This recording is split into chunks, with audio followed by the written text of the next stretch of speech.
अस्सलाम वालेकुम नाज़रीन, उम्मीद करता हूँ कि आप सब लोग खैरियत से होंगे। चाय विद राना इरफान की नई एपिसोड में आज हमारे साथ जो स्टूडियो में मौजूद हैं, रियाद की एक बड़ी मारूफ शख्सियत मुनीर अहमद शाद।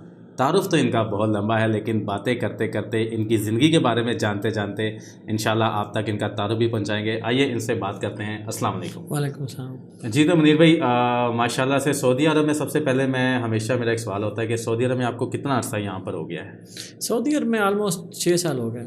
6 साल हो 6 गए साल का अर्सा हो गया माशाल्लाह। और पाकिस्तान में आप कहाँ से बिलोंग करते हैं? पाकिस्तान से मैं लाहौर से बिलोंग करता हूँ, लेकिन मेरा आबाई गाँव और बाकी ददियाल, ननियाल, ससुराल डिस्ट्रिक्ट उकाड़ा से बिलोंग करता हूँ। माशाल्लाह उकाड़ा से हैं आप। और लाहौर में वैसे किस एरिया? मैं भी क्योंकि लाहौर से लाहौर में वापड़ा टाउन से। वापडा टाउन से हैं। चने गुड है। और लेकिन पाकिस्तान में लाहौर में माशाल्लाह आप क्या करते थे जब आप पाकिस्तान में थे? पाकिस्तान में एक लंबी स्टोरी है, लेकिन जब मैं यहाँ सऊदी अरब आया, इससे पहले मैं हबीब बैंक में था as a grade 1 operation managers. पूरा पंजाब को हम देखते थे, तो लेकिन बस सऊदी अरब का एक शौक़ था। तो अच्छा, यहाँ पे आने का शौक़ था क्योंकि लोग यूरोप में जाते थे। मुझे यूरोप का शौक़ नहीं था, मुझे सऊदी अरब में आने का शौक़ था। तो अल्लाह से दुआ की और सऊदी अरब आ गया। तो यहाँ पे अभी आप क्या कर रहे हैं? यहाँ पर आपका जो प्रोफेशनली आप क्या कर रहे हैं? मैं थोड़ा सा बताना चाहूँगा कि मैं जब यहाँ सऊदी अरब आया तो मैं ओपन वीज़े पे आया, जैसे लोग कहते हैं आज़ाद वीज़ा। मैं किसी जॉब पे नहीं आया था। तो आते सार मुझे एक जॉब मिली सऊदी टेलीकॉम में। मैं एज ए टीम लीड को ज्वाइन किया वहाँ पे।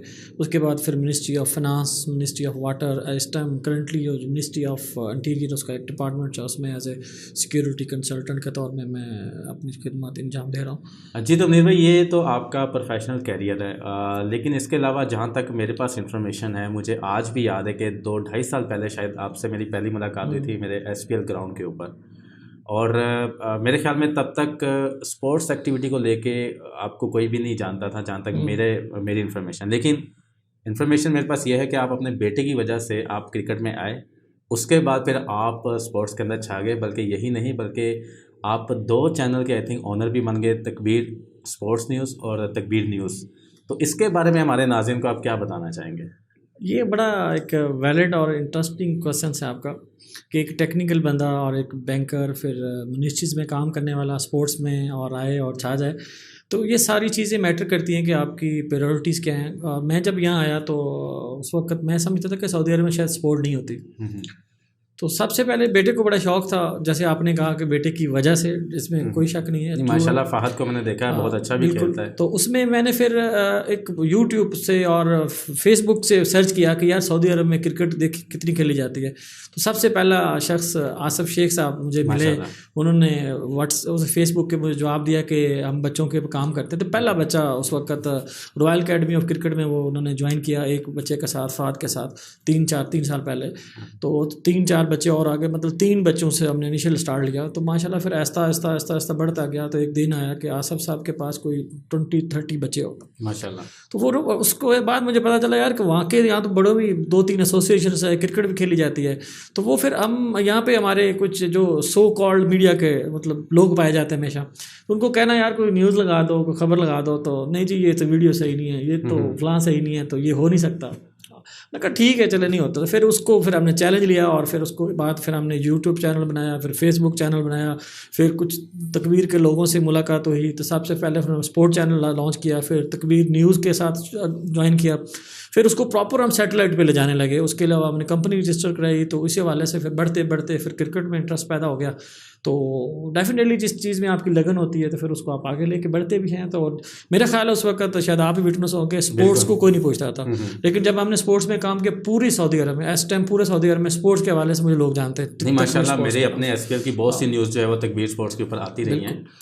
तो इसमें मदीना हो जाए, जद्दा, दमाम, सऊदी अरब में तो मेरा ख्याल है, मैं शायद गलत ना हूँ, कि तकबीर स्पोर्ट ने क्रिकेट को एक फ़रोग दिया कि न्यूज़ में लगती है। इससे पहले न्यूज़ नहीं लगती थी, अगर लगती किसी एक आध की लगती थी या न्यूज़ अखबार पेपर या आई थिंक मेरा ख्याल उर्दू न्यूज़ पे लगती होगी, शायद हो सकता है। मेरे ख्याल में देखे ना, जैसे कि आपने भी बताया कि जब आप आए तो आपको यही नहीं पता था कि यहाँ पर क्रिकेट होती है कि नहीं होती। और अब मैं ये कह सकता हूँ कि कोई भी पाकिस्तान में बैठे हों, इंडिया में बैठे हो, कहीं पे भी उनको अब पता है कि यार अब यहाँ पर एक बहुत बड़ी क्रिकेट हो रही है, फेडरेशन है, यहाँ पे बहुत बड़े प्लेयर्स हैं। और आपकी बात बिल्कुल सही है कि हमारे बहुत से प्लेयर्स को जाना भी नहीं जाता था, कोई पहचान भी नहीं थी। लेकिन न्यूज़ के ज़रिए मैं इसलिए भी विटनेस हूँ क्योंकि मेरी अपनी लीग है SPL, Saudi premier cricket league जो है, तो बाद में मेरी ही लीग के लिए जब न्यूज़ पे चलना शुरू हुई तो दुबई से कभी कहीं से तो बहुत से मैसेजेस आते थे तो उस चीज़ को लेके इवन कि हमने पार्टनरशिप की बहरीन क्रिकेट एसोसिएशन के साथ। आगे आगे हमारा प्लान है कि हम जितना भी गल्फ़ है ना, गल्फ़ सिर्फ स्पोर्ट्स के लिए इस तकबीर टीवी की या तकबीर न्यूज़ को लेकर चलेंगे इंशाल्लाह। नाज़रीन, ये पॉइंट बिल्कुल वैलिड है और बहुत मैं कहता हूँ कि इनका शुक्रिया अदा भी करना चाहिए, क्योंकि ये वाकई सही बात है कि यहाँ पे इनकी वजह से और बाकी सहाफ़ी जो हजरात हैं उनकी वजह स्पोर्ट्स को जो है एक मुकाम मिला। अदरवाइज़ पहले बिल्कुल ऐसे ही था। इसके अलावा सिर्फ मुनीर भाई नहीं, मेरी अपनी टीम में एक हमारे विकेट कीपर हैं जो कि बांग्लादेश से हैं, उनकी भी यही कहानी है, यही स्टोरी है। उनको भी नहीं पता था, वो कहता है कि मैं 4 साल तो मुझे पता ही नहीं चला कि यहाँ पे क्रिकेट होती है। तो तमाम सहाफ़ी हज़रात का हमारे मुनीर अहमद शाह साहब, मैं तो इनका शुक्रिया अदा करता हूँ। यहाँ पर एक छोटी सी ब्रेक लेते हैं, कहीं मत जाइएगा, और छोटी सी ब्रेक के बाद प्रोग्राम को इंशाल्लाह आगे चाय पीते। वेलकम बैक नाज़रीन, और बहुत सी दिलचस्प बातें हो रही हैं मुनीर अहमद शाह साहब से और बात को आगे बढ़ाएंगे। मुनीर भाई, क्रिकेट को लेके माशाल्लाह आपका बड़ा एक्सपीरियंस है और थोड़ा बहुत कहीं ना कहीं मेरा भी है, तो मैं ये जानना चाहता हूँ कि यहाँ पर क्रिकेट को लेके माहौल कैसा है, ख़ासकर जो हमारे यंगस्टर हैं, जो हमारे बच्चे हैं जिन्होंने कल को बड़े प्लेयर बनना है या स्टार बनना है, उनके ऊपर आप सेटिस्फाई हैं उस माहौल को लेकर? मैं सेटिस्फाई नहीं हूँ वो इस वजह से कि यहाँ पर ज़्यादा प्रेफर बड़ों के ऊपर किया जा रहा है पूरे सऊदी अरब में। सही। और उसमें एक शख्सियत ऐसी हैं कि जो कि जुनून भी है, उनको शौक़ भी है और अपना टाइम भी देते हैं, इन्वेस्टमेंट भी करते हैं। आसिफ शेख साहब बच्चों के ऊपर पिछले 3 साल से काम कर रहे हैं, कि मैं पर्सनली जानता हूँ। उन्होंने बहुत एफर्ट्स किए हैं और कर रहे हैं। अभी उनका आगे जो मिशन है वो बहुत अच्छा है, आगे टीम्स को बिल्ड करके और आउट ऑफ कंट्री भी, I think out of country जा चुके हैं और भी जाएंगे भी इंशाल्लाह। तो और इसी तरह मैं सब दोस्तों को, जो हमें क्रिकेट्स के, मैंने पिछले अरसे में कुछ नदीम बाबर साहब हैं, उन्होंने भी एक बच्चों के ऊपर काम शुरू किया, अकेडमी बनाई, लेकिन उसके बाद फिर उतना वो रिस्पॉन्स अच्छा नहीं मिला। शायद उनकी कुछ और रीजंस होंगे। लेकिन मैं यहाँ पे आपकी बात को सेकंड करूँगा कि आरसीए दोनों लीग हमारी बड़ी लीग हैं, और वहाँ पे भी कई बार मैंने देखा है कि कुछ स्कूल के मैचेस शुरू देखें वो भी मैं क्रेडिट देता हूँ आसिफ शेख को उसका भी, क्योंकि आसिफ शेख ने जब काम शुरू किया तो मुझे इसमें कोई डर खौफ नहीं है कि मैं ज़रूर कहूँगा, जो कि पता चलना चाहिए लोगों को, कि जब आसिफ शेख ने काम शुरू किया तो हमारी जो लीग्स हैं ये वाली, इन्होंने देखा यार हमें भी काम करना चाहिए, तो इन्होंने फिर भी वो काम नहीं किया। पहला स्टेप नहीं लिए ना। बच्चों की ग्रूमिंग नहीं है, बच्चों की ट्रेनिंग नहीं है, जो कि बच्चों के लिए होना चाहिए। इन्होंने एक मैच रखवाए, वो साल में एक दफ़ा टूर्नामेंट है, तो उसमें बच्चों की ट्रेनिंग और ग्रूमिंग नहीं है,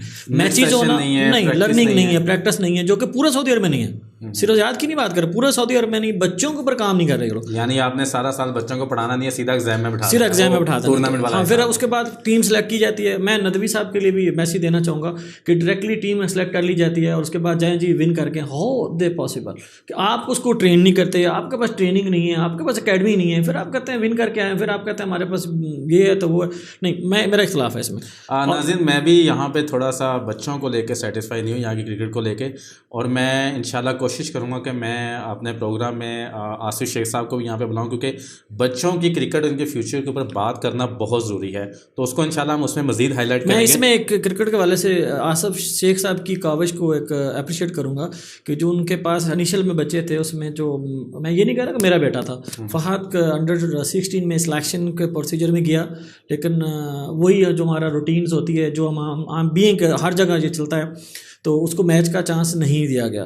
ठीक है, तो ये एक डेंजरस चीज़ है। सिलेक्ट हो गया, सिलेक्शन होने के बाद जी आई थिंक इंटरनेशनल टूर के लिए, लेकिन वो मैच नहीं हो सके। लेकिन बहरहाल ये दुख नहीं है, दुख ये है कि अगर कोई एकेडमी हो, अगर बच्चों को ट्रेन किया जाए, इतने बच्चों में, इन बच्चों में जान है, इतना करंट है, मैं कहता हूँ बड़ी टीम करा दें। बिल्कुल हो सकता है। इसमें मैंने बहुत से आरसीएल के दौरान, मैचेस के दौरान मैंने, क्योंकि मैंने कुछ मैचेस के अंदर से वॉलंटियर वहाँ पे अंपायरिंग भी की हुई है, तो मैंने देखा था कि माशाल्लाह बच्चों में बहुत टैलेंट है उनके अंदर, और वो बहुत सीखना चाहते हैं। सबसे बड़ा ड्रॉबैक यहाँ पे है कि यहाँ पे जो सीमेंट विकेट है, सीमेंट से ग्रास नहीं है, उसके लिए भी काम करना चाहिए। मेरा ये, हमारे जितने भी स्पोर्ट्स पर्सन हैं, नो डाउट हमारा एक लिमिटेड सा एक्सपीरियंस है, हम क्योंकि एक पेरेंट्स के नाते मेरा मैसेज है कि इसके ऊपर हमारे स्पोर्ट्स पर्सन को इस पे आना चाहिए। जो लोग अपनी जनरेशन, न्यू जनरेशन या यंग जनरेशन के ऊपर काम नहीं करते ना, वो पीछे रह जाते हैं। हमें ग्रॉस रूट से इस पर मेहनत करनी है, उसकी बहुत ज़रूरत है। अब मेरी हेल्प की ज़रूरत है, मैं हाज़िर हूँ, जहाँ आप कहेंगे बच्चों के लिए मैं हाज़िर हूँ। ये नहीं कह रहा कि मेरा बेटा, आप जहाँ भी बच्चों के लिए मुझे आवाज़ देंगे मैं आपके पास हूँ। नाज़रीन, बल्कि मैं इसमें एक और भी चीज़ करूँगा कि यहाँ पर जितने भी लीग के जो बड़े ऑनर हैं, उनको मैं कोशिश करूँगा कि सबको यहाँ मैं प्रोग्राम में ला सकूँ ताकि सारी जो चीज़ें हम उसको हाईलाइट कर सकें। अच्छा, क्रिकेट, ये तो क्रिकेट और स्पोर्ट्स की बात होगी, इसके साथ पाकिस्तान एग्जीक्यूटिव फोरम के आप प्रेसिडेंट हैं। मैं चाहता हूँ कि हमारे नाज़रीन को आप उसका मकसद भी बताएं और बताएं कि ये जो ऑर्गेनाइजेशन है ये आपने किस मकसद को लेकर बनाई और इसका आगे तरीक़ाकार क्या है। बहुत ज़बरदस्त क्वेश्चन आपका, और मैं उम्मीद कर रहा था कि आप ये ज़रूर पूछेंगे, क्योंकि जैसे आपने कहा कि हमने एक नॉन टेक्निकल बंदा, एक नॉन क्रिकेटर, और उसको कम्युनिटी के अंदर मैं बिल्कुल नहीं आता था। मैं अपने ऑफिस और घर से ऑफिस, मैं किसी को नहीं जानता था, लोग मुझे नहीं जानते थे। जब हम स्पोर्ट्स में या जैसे न्यूज़ में जब इन हुए या हमने एम्बेसीज में जाना शुरू किया या डिफरेंट ऑर्गेनाइजेशन में जाना शुरू किया, बीइंग पाकिस्तानी हमारी पार्टिसिपेशन ज़ीरो है। किसी एग्जीबिशन में जाएँ, पाकिस्तान नज़र नहीं आएंगे, इंडिया नज़र आएंगे, सऊदी नज़र आएंगे, अदर कम्युनिटी नज़र आएगी। तो वहाँ मैं अपने आप को ना एक बड़ा सख्त लफ्ज़ यूज़ करना चाह रहा हूँ कि हम यतीम फील किया यार, वो यार पाकिस्तानी। और मज़े की बात है, पाकिस्तानी जितने भी हैं सीनियर पोजीशन पे हैं और अच्छे पढ़े लिखे, और लो लेवल पे कम हैं लेकिन बहुत अच्छे हैं। तो मैंने जब फील किया यार हम बहुत बड़ा गैप है, तो हम क्यों ना एक ऐसा सेटअप बनाया जाए। और उन दिनों में हमारी नई हुकूमत भी थी, इन्होंने भी कहा कि जी हम ऐसे बिज़नेस को और फॉरेनर को सपोर्ट करते हैं, और कर भी रहे थे क्योंकि ऑलरेडी ओवरसीज़ पाकिस्तानियों ने बड़ा सपोर्ट किया गवर्नमेंट्स को। तो उस वजह से हमें बड़ी होप मिली। तो और हमने एक 4 लोगों ने मिलकर हमने सेटअप स्टार्ट किया कि यार पाकिस्तानी एग्जीक्यूटिव या CEOs को एक प्लेटफॉर्म पर लाया जाए, प्रोवाइड किया जाए, जो कि सऊदी अरब से शुरू किया था। ये 2019 जनवरी में स्टार्ट किया 4 लोगों से। तो ऐसे ऐसा गैदरिंग करते गए, मिलते गए, फिर अल्हम्दुलिल्लाह व्हाट्सअप के ऊपर हमने कोई तकरीबन इस पे 70 मेंबर जब हुए, तो फिर हमने डिसाइड किया कि इसको एक अदारा बना दिया जाए। तो हमने डिफरेंट नेम डिसाइड किए, जिसमें सबसे पहले ये नॉन प्रॉफिट अदारा, मैं जाता हूँ उसी तरफ। उसमें सबसे पहले हमने ये डिसाइड किया कि हम एज ए CEO ग्रुप या CEO क्लब बनाते हैं। फिर दोस्तों ने कहा कि CEO फ्यू लोग होते हैं, कुछ एग्जैक्टिव लेवल पकड़ेंगे, एग्जैक्टिव जो टॉप लेवल पे काम कर रहे हैं उनको एक ग्रुप बनाया हमने। फिर इसका नाम रखा पाकिस्तानी एग्जीक्यूटिव फोरम के नाम से। फोरम जितने हैं ऑर्गेनाइजेशंस होती हैं, NGOs होती है, वो नॉन प्रॉफिट होती है, उसमें वो कोई पेड नहीं होती। मतलब आप एज ए पाकिस्तानी कम्युनिटी अपनी कौम के लिए, अपनी आवाम के लिए काम कर रहे हो। लेकिन मैं एक और चीज़ जानना चाहूँगा कि क्या ये आप अपनी जेब से ही कर रहे हैं या इसके लिए स्पॉन्सर्स वगैरह भी हैं या चीज़ें कुछ ऐसे देखे कोई? गुड। अभी तक तो हम जितनी चीज़ें हम मैं अपनी पॉकेट से जाती तौर पे कर रहा हूँ, क्योंकि मैं समझता हूँ कि मैं इसका इनिशिएटर हूँ और इसको मैंने आगे लेके जाना है। और जिसकी वजह से मैं बल्कि विटनेस भी हूँ बहुत सी चीज़ों में आपने अपनी जेब से ही सारे पॉकेट से। लेकिन बाज़ दफ़ा ये होता है कि अब ट्रेंड शुरू हो गया है कि हमारे जो मेंबर्स हैं एग्जीक्यूटिव फोरम्स के हैं, हम जो कोई ऐसा इवेंट करते हैं या कोई गैदरिंग करते हैं, हम समटाइम कंट्रीब्यूशन कर लेते हैं, जो कि हमारे एटलीस्ट इनिशियल एक्सपेंस उस पार्टी के, उस डिनर के पूरे हो जाते हैं। लेकिन उसके अलावा जितनी भी ऑर्गेनाइजेशन रजिस्टर्ड है, हमने इसको पाकिस्तान में रजिस्टर करा लिया हुआ है। इसके बिहाइंड पे एक हमने 3-4 कमर्शियल अदारे बना दिए हैं। कमर्शियल अदारों में से मुराद हमने सबसे पहले तो एक, क्योंकि अगर जब आप एक ऑर्गेनाइजेशन रन करते हैं ना, अभी इस टाइम हमारे पास 500+ मेंबर हैं और हम तकरीबन 20 कंट्रीज़ में मौजूद हैं इस टाइम, माशाल्लाह।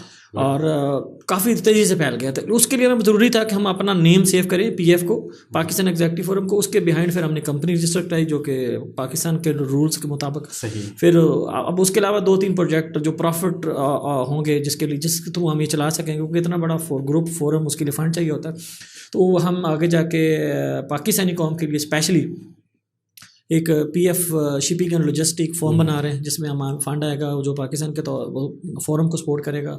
फिर इसी तरह हम एक अपना पाकिस्तानी सबसे पहला, आई थिंक मेरा ख्याल है पहला होगा कि जो हम बिज़नेस एंड ट्रेड हब बनाने जा रहे हैं। Business and trade hub kind of से PFbazaar.com होगा।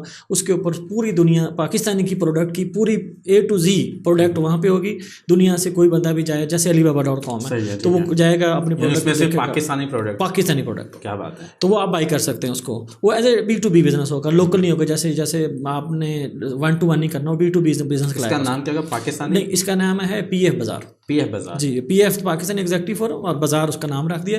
ये ऑलमोस्ट रेडी है, इंशाल्लाह हम जल्दी इसको लॉन्च कर दें। सही हो गया। और एक चीज़ और बताऊंगा आपको, हम अपने फोरम के लिए स्पेशली एक व्हाट्सएप टाइप का एक मैसेंजर बना रहे हैं, जैसे P-chat के नाम से। और अल्हम्दुलिल्लाह ये एक, जैसे व्हाट्सएप में तो बड़ी लिमिटेशन है, इसमें लिमिटेशन नहीं होगी। ओके। और इसमें पूरी जितनी भी बिजनेस कम्युनिटी है उसको पहले हम देंगे, फिर गवर्नमेंट्स के अदारों को देंगे, फिर ऐसा ऐसा जब गवर्नमेंट हमें सपोर्ट करेगी हम इसको पब्लिकली खोल देंगे। जैसे व्हाट्सएप सेम व्हाट्सएप होगा, सेम फीचर्स होंगे, लेकिन इसमें कम फीचर हैं। आपकी ग्रुपिंग, जैसे आप एक ग्रुप बनाते हैं उसमें लिमिटेशन है इसमें 1000 डाल सकते हैं, इशू नहीं है। ये आप वॉइस कर सकते हैं 1000 के साथ डाल के वॉइस रिकॉर्डिंग कर सकते हैं। आप कॉन्फ्रेंस कॉल करनी है, आपके 10 मेंबर हैं, 100 मेंबर हैं, आप वीडियो कॉन्फ्रेंस करेंगे। हाँ, अलबत्ता इसमें कुछ फीचर्स हम पेड रखेंगे, क्योंकि वीडियो कॉन्फ्रेंसिंग में ज़ाहिर सी बात इसमें बैंडविड्थ बहुत ज़्यादा यूटिलाइज होगी, वो हम ऐसे उसको हम पेड करेंगे। हमारे नाज़रीन को ज़रा दोबारा इस ऐप का नाम बता दीजिए। ये जी है PF चैट के नाम से होगी। इंशाल्लाह हम आपके पास ज़रूर आएंगे दोबारा, प्रॉपर इसकी लॉन्चिंग सेरेमनी करेंगे और पूरे पाकिस्तान के मीडिया पे भी जाएगा, और इंशाल्लाह मैं उम्मीद करता हूँ और पूरी पाकिस्तानी कौम इसको यूज़ करेगी, व्हाट्सएप को भूल जाएगी, और ऐसा और सेम लुक लाइक व्हाट्सएप होगा, आप पूरी दुनिया में यूज़ कर सकते हैं। और मैं रिक्वेस्ट करूंगा, बीइंग पाकिस्तानी, ये ना समझिएगा कि ये मुनीर शाह का है, नहीं, ये PF है, पाकिस्तानी एग्जीक्यूटिव फोरम है, और पाकिस्तानियों के लिए बना रहे हैं हम। तो मैं ज़रूर रिक्वेस्ट करूंगा, पर्सनली इख्तलाफात बुला के, अना को बुला के, पाकिस्तानी प्रोडक्ट को समझ के यूज़ करिएगा। ये मेरी नहीं है, पाकिस्तानियों की है, और आप व्हाट्सएप को भूल जाएंगे, ये मेरा वादा आपसे। बिल्कुल जी, और हमें पाकिस्तानी प्रोडक्ट जो कि हाईलाइट करना भी चाहिए, उसको सपोर्ट भी करना चाहिए। नाज़रीन, यहाँ पर हम एक छोटा सा ब्रेक लेते हैं, लेकिन मैं आपको बताता चलूँ कि इसके बाद एक दो बातों के बाद एक बहुत ही हमारा जो ख़तरनाक किस्म का राउंड है सुपर 6 के नाम से, और वो शुरू होगा। सो वो आप लोगों ने देखना नहीं भूलना। सो एक छोटी सी ब्रेक के बाद दोबारा से वापस आते हैं। वेलकम बैक नाज़रीन, और बहुत ही दिलचस्प बातें हो रही हैं सुपर 6 राउंड से पहले। मैं यहाँ पर मुनीर भाई, एक सवाल जो मेरा अपना भी है, मेरे जहन में हमेशा रहता है, और जैसे क्रिकेट के माहौल को लेके मैंने आपसे सवाल किया, क्योंकि आप एक चैनल के ओनर हैं, और सहाफ़त को लेके या जो यहाँ पे सहाफ़ी हैं हमारे हजरात, तो इनका जो एटमॉस्फेयर है और जो वेब चैनल और ये जो सारी चीज़ें हम देखते हैं, इसके बारे में आप कितना सेटिस्फाई, इसके बारे में कहना क्या चाहेंगे? Good question. बीइंग स्पोर्ट्स से हटके और फोरम से हटके अब सहाफ़त की तरफ हम जैसे बढ़े, तो मैं समझता हूँ कि रियाज़ के अंदर बहुत ज़बरदस्त काम हो रहा है, और अगर आप किसी और कंट्री में जाएंगे ना, तो इतने आपको न्यूज़ और इतनी वेब चैनल्स नहीं मिलेंगे। एक दौर था, कुछ एक हुआ करता था उर्दू का न्यूज़पेपर, फिर ऐसा बड़ा ऐसा रूटीन बहाल हुई, तो आपकी न्यूज़ इस टाइम सैटेलाइट पे चलती हैं, वेब पे भी चलती हैं, और सऊदी अरब से हट के रियाद के अंदर सबसे ज़्यादा साफ़ी हैं। और हर साफ़ी बहुत ज़्यादा, हर साफ़ी अगर आप उनको मैसेज करेंगे ना, तो आपके पास आएगा कि आपकी न्यूज़ लगाएगा, एक नहीं 10। मुझे याद है कि मेरी पाकिस्तान एग्जीक्यूटिव फोरम की ओपनिंग सेरेमनी हुई थी, मुझे 26 न्यूज़ लगी, 26 चैनल्स के ऊपर। तो इसका मतलब अच्छा काम कर रहे हैं और करना चाहिए, लेकिन थोड़ी सी इनको आपस में गैदरिंग करनी चाहिए, एक दूसरे को मिल के चलना चाहिए, एक दूसरे की रिस्पेक्ट करनी चाहिए, और करते भी हैं, और मज़ीद और यूनिटी की बहुत मेहनत करते हैं। मैंने देखा है कि हर जगह पे हमारे जितने भी साफ़ी हजरात हैं वहाँ पे पहुँचे होते हैं, और माशाल्लाह बड़ा अच्छा काम कर रहे हैं। और लेकिन इनके जो एक जैसे एक इदारा होता है, जो मतलब कि कोई जैसे सहाफ़त एक इदारा है, और पाकिस्तान में भी उसके ऊपर कोई ना कोई है, बैठा हुआ एक मैनेजमेंट है, जैसे पैमरा है, यहाँ पे भी होनी चाहिए या है यहाँ पर कुछ हमारे नाज़रीन को अगर बिल्कुल एसएच बेसिकली देखें, पैमरा वहाँ पे इम्प्लीमेंट होता है कि जहाँ पे आपके गवर्नमेंट के सेक्टर्स के लोग रजिस्टर्ड हों, न्यूज़ चैनल्स प्रॉपर हों, लोगों को सैलरीज मिलती हों, लोगों को बेनिफिट मिलते हों। सऊदी अरब में हर बंदा एज ए ऑनरी जॉब कर रहा है, सही, उसको कोई पेड नहीं होता, वो फ्री ऑफ कॉस्ट है, लिहाजा यहाँ पे कोई ऐसा सिस्टम नहीं है। लेकिन दोस्तों ने मिल के अपने सेटअप बनाए हुए, जैसे पाक मीडिया, यूनाइटेड मीडिया, पाक यूनाइटेड मीडिया, उसमें 8-10 लोग मिल के अपना एक सेटअप उन्होंने बनाया हुआ है, अपनी गैदरिंग है, अपने रिलेशन के हिसाब से वो चल रहे हैं, दैट्स इट, ओके। मतलब इसमें कोई वो नहीं है कि जी गवर्नमेंट के अंडर नहीं है। अगर गवर्नमेंट के अंडर गएंगे तो ज़ाहिर से आपको पे करना पड़ेगा, और यहाँ एम्बेसी के अंडर, बिल्कुल यहाँ एम्बेसी के अंडर नहीं आ सकते, क्योंकि मुझे एम्बेसी पे नहीं करती। अगर एम्बेसी पे करेगी तो मैं उसके अंडर होऊंगा। एग्जाम्पल है, मैं आपके अंडर काम करता हूँ, तो मैं आपको पे करूँगा, तो आप मुझे पे करेंगे तो मैं काम करूँगा। जब आप मैं आपको या आप मुझे पे नहीं करेंगे तो मैं आपके अंडर रह नहीं सकता। तो लिहाजा ये ऑनरी जॉब है, और ये अच्छा परफॉर्म कर रहे हैं, इसमें कोई ऐसी ऑब्जेक्शन नहीं है। और जितनी कवरेज साफ़ियों ने यहाँ दी है, मेरा ख्याल है किसी तक नहीं दी। एम्बेसडर के उठने तक, बैठने तक, चलने तक, क्रिकेट बैट पकड़ने तक, 10-10, 20-20 भले वेब चैनल्स हैं आती हैं, और जितना प्रमोट यहाँ पे रियाद में साफ़ियों ने किया है, मेरा ख्याल है कहीं पाकिस्तान में सबसे ज़्यादा रियाद में। मुझे याद है, मैं अपना फोरम का एक हमारा इजलास था रियाद में, एक चैनल को बुलाया, एक दो आए, और वो भी एक आध न्यूज़ लगाई। यहाँ पे तो हम उसको डांटते भी हैं और न्यूज़ भी लगाते हैं, तूने मेरी न्यूज़ सही नहीं लगाई, लिहाजा appreciate, keep it up, continue, thank you. नाज़रीन अब हम शुरू करते हैं राउंड 6, और इसमें होंगे दिलचस्प सवालात। अच्छा, मैं खतरनाक सवाल नहीं, मैं आपको बताता चलूँ हमारे नाज़रीन को भी कि एक लाइटर नोट के ऊपर है, ये किसी को किसी के अगेंस्ट करना नहीं है, क्योंकि हर एक की रिस्पेक्ट का ख्याल करना जरूरी। लेकिन एक दिलचस्प है, और इसमें ये करना ये है कि हमारे पास 6 सवाल हैं। गुड। मैं आपको ऑप्शन दूंगा, उसमें से आपने एक नाम चूज करना है या रेट करना है आप बड़ा नंबर खतरनाक, वाइज। बड़ा हाँ, खतरनाक क्वेश्चन है। तो मैं ऑलरेडी कह चुका हूँ कि इसमें आप किसी चाहते हैं कि को हम लोगों को लड़ाएं और उन लोग हमारे खिलाफ बोलना शुरू हो कि जिसको हम लाइक करें या ना। एक और चीज़ मैं बताता चलूँ कि जितने भी ये नाम जो यहाँ पे लिए जाएंगे ना, ये भी इस प्रोग्राम में आएंगे, तो कल को उनको भी ये जवाब देने बिल्कुल होंगे। बिल्कुल बिल्कुल। तो ये सबके साथ होगा इंशाल्लाह। अच्छा जी, मेरा पहला सवाल ये है कि अगर आपकी गाड़ी रियाज से बाहर 200 किलोमीटर ख़राब हो जाए रात के टाइम पे 2:30 बजे, पहली बात तो मैं रात से 200 किलोमीटर बाहर जाता ही नहीं। अच्छा अगला हमने भेज दिया। अच्छा आपने भेज दिया। हाँ, और आप एक ऐसा बंदा जो आप समझ सकते हैं कि हाँ यार ये बंदा जो है ना, मैं इसको कॉल करूँगा और ये आके मुझे पिक कर लेगा, मेरी मुश्किल हल कर देगा। 3 नाम है मेरे पास, नाफे हुसैन, बिलाल अरशद और हमारे जाने पहचाने होस्ट उमैर शेख। उमैर शेख, अच्छा। वैसे तो ये है कि जैसे मैंने कहा कि मैं जाऊंगा ही नहीं रात को। अगर मैं जाऊंगा तो मैं, मेरा ख्याल है मैं सबको कॉल करूंगा, सब आ जाएंगे। लेकिन जो आप जाहिर सी बात है मुश्किल बड़ा है ये, आसान नहीं इसको कहना। तो खैर नाफे आ जाएगा, उसको मैं कॉल करूंगा था, बाकी को भी करूंगा वो भी आ जाएंगे।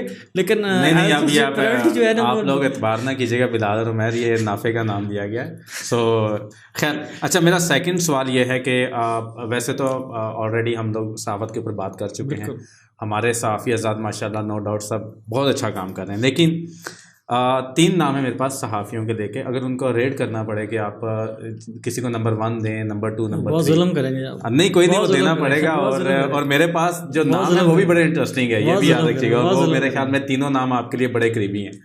उनमें एक नाम है Wasim Khan, oh my God.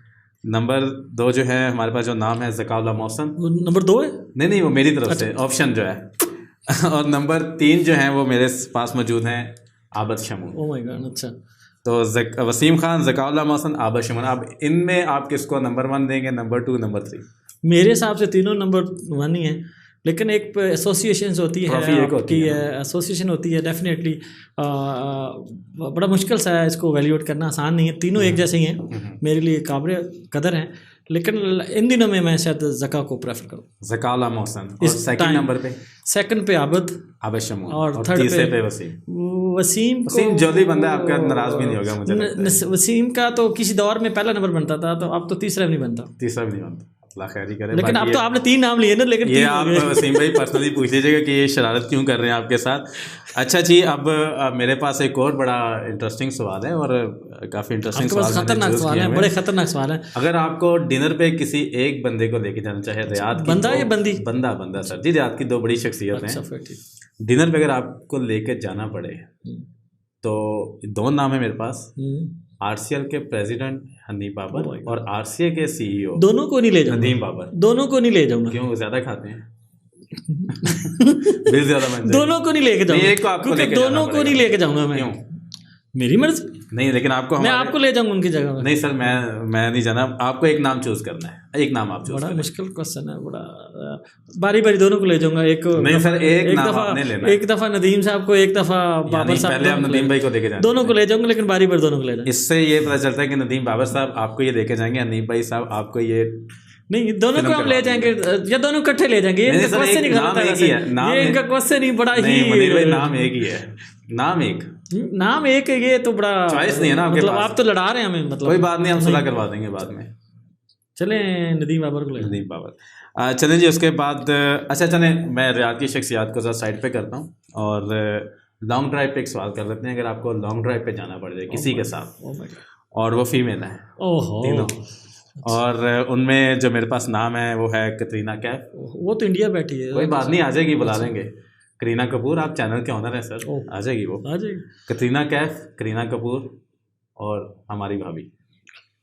आसान कर दिया मैंने आपके लिए, अब आप देख। मैं अपनी वाइफ को ले जाऊंगा, मेरे लिए वो कतरीना कैफ है, वही सब कुछ है, और मेरे लिए ये चीज़ मैटर नहीं करती। मतलब आपने डिफेंड किया, ये डिफेंड नहीं किया, ये रियल है। मेरी वाइफ मेरी कतरीना कैफ है, मेरी वाइफ सब कुछ है मेरे लिए। चलें जी, गुड है। और अच्छा, PEF पाकिस्तान एग्जीक्यूटिव फोरम, मेरा जो 5वां क्वेश्चन है वो ये है कि अगर, क्योंकि आप उसके प्रेसिडेंट हैं, किसको आप समझते हैं कि आपके बाद प्रेसिडेंट होना चाहिए?